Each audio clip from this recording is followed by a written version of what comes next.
La Médina Cureuse, c'est la dernière innovation développée par les équipes de l'IDEC. Ce petit engin permet d'intervenir dans des endroits jusqu'à présent inaccessibles pour les engins classiques. Pour faire face à toutes les situations et pour accompagner l'extension de la ville, l'IDEC, en matière d'assainissement, ne néglige donc aucun détail. Mais comment est organisé au quotidien ce service essentiel? Réponse avec ce voyage à l'intérieur d'un métier méconnu.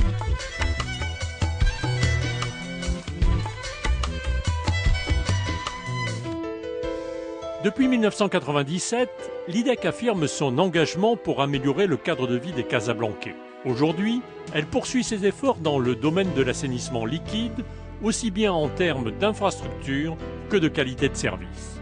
En engageant d'importants moyens humains et matériels, en menant un ensemble d'actions afin de prévenir et de maîtriser les débordements sur la voirie, enfin, en améliorant la capacité de transfert de l'infrastructure vers les collecteurs. L'assainissement chez l'IDEC se compose de plusieurs volets, avec un volet sur toute la partie entretien préventif des réseaux.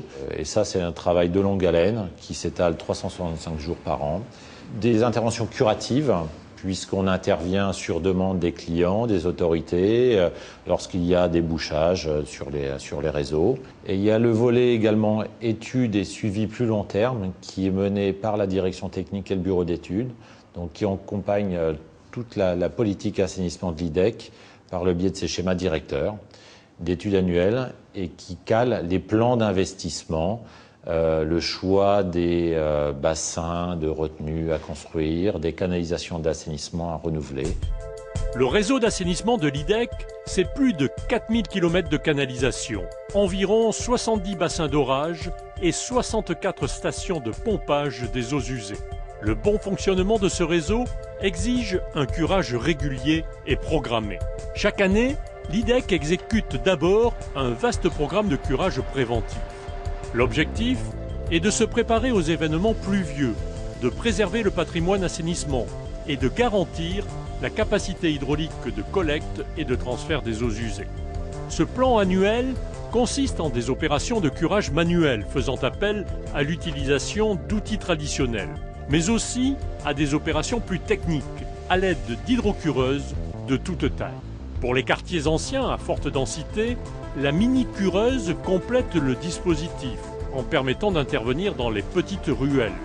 La Médina Cureuse, très compacte, facilement manœuvrable, est dotée d'une autonomie anneau conséquente et d'une grande puissance de pompe pour chasser les dépôts des canalisations. Sa particularité, c'est qu'elle est le fruit d'une collaboration entre le Centre de maintenance des engins spéciaux et la direction technique de l'IDEC.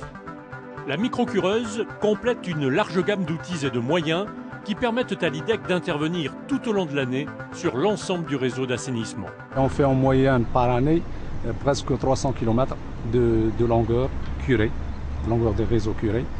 Et par cette opération, on extrait presque 3000 m3 de sédiments. Et on en fait aussi des OT, c'est-à-dire des réclamations pour les clients, des urgences. On en fait presque 7000 réclamations par an. Et on traite aussi les fosses pour des clients qui sont desservis de réseaux d'assainissement. On en fait presque 2000 fosses par an avec un pompage de ces fosses de presque 30 000 m3 par an. L'entretien du réseau, c'est également le curage curatif, suite aux demandes des clients qui sont reçues par les services d'exploitation des directions préfectorales ou suite aux ordonnancements déclenchés par les interventions des agents de l'IDEC. Les efforts des équipes sur le terrain sont aussi remarqués lors des débordements ou des inondations qui nécessitent une intervention immédiate. Exemple, cette intervention à Noisseur, où il s'agissait d'assister les services de l'eau lors de la réparation d'une cassure de conduite d'eau potable. L'opération a nécessité le déploiement d'une motopompe d'un débit de 360 m3/h, d'une pompe immergeante d'un débit de 250 m3/h et, autre nouveauté, d'une aspiratrice en semi-remorque d'une capacité de 25 m3. Autre exemple concret de la mobilisation des moyens humains et matériels de l'IDEC, cette intervention lors des dernières inondations à la commune de La Raouine.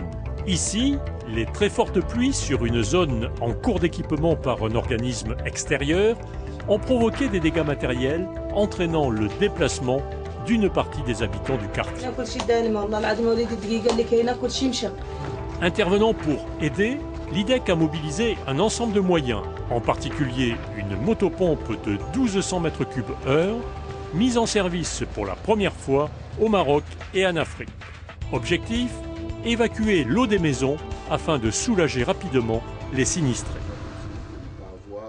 En parallèle à ces efforts sur le terrain, l'IDEC se prépare également en adaptant son organisation. Chaque année, un plan d'intervention d'urgence est établi au niveau de toutes les entités opérationnelles en complément du dispositif de crise. La liste du personnel mobilisable en cas de crise est mise à jour en permanence. L'IDEC fait également de plus en plus appel aux nouvelles technologies. Le BCC, qui contrôle à distance et en temps réel les 19 pluviomètres répartis sur la ville, suit les déplacements de la pluie, sa répartition et son intensité par zone. Également, les niveaux d'eau pluviale dans les principaux collecteurs et le fonctionnement des stations de relevage et de traitement des effluents. De son côté, le CRC, le Centre de Relations Clientèle, s'organise de façon à monter en puissance en cas d'alerte. En cas de crise, il peut dédier jusqu'à 48 téléconseillers au traitement des appels de clients. Autre atout, l'accès direct aux images instantanées captées par le radar météo qui est situé à l'aéroport Mohamed V. À partir de cette année, l'IDEC va également développer une nouvelle approche de gestion optimisée du curage. L'objectif étant de réaliser le juste préventif et d'avoir le minimum du curatif. Donc cette opération qui a été lancée depuis fin 2009 et donc elle est basée sur la création d'une base de données réseau assainissement qui va permettre d'avoir tous les données sur le réseau d'assainissement, à savoir les pentes, l'historique des interventions, les apports spécifiques pour les zones bien particulières. Toutes ces informations vont nous permettre de gérer notre planification au niveau du préventif et d'anticiper des futures réclamations avant qu'ils arrivent au niveau du CRC. Dernier élément, et non le moindre, les investissements. Il s'agit là de renforcer le réseau d'assainissement liquide et de lutter plus efficacement contre les débordements, surtout au niveau des points sensibles, et d'améliorer l'évacuation des eaux usées. Exemple de ces investissements, l'augmentation du volume de stockage du bassin de rétention de Titmelil et la construction de stations de pompage. Mais le projet phare, c'est la réalisation d'un bassin d'orage enterré d'une capacité de 11 000 m3. Il permettra de lutter contre les débordements au quartier d'Iwan à Ain Choc. De grands projets qui démontrent la volonté de l'IDEC d'accompagner l'extension d'une métropole en mouvement et d'améliorer la sécurité et la qualité de vie de tous les Casablancais.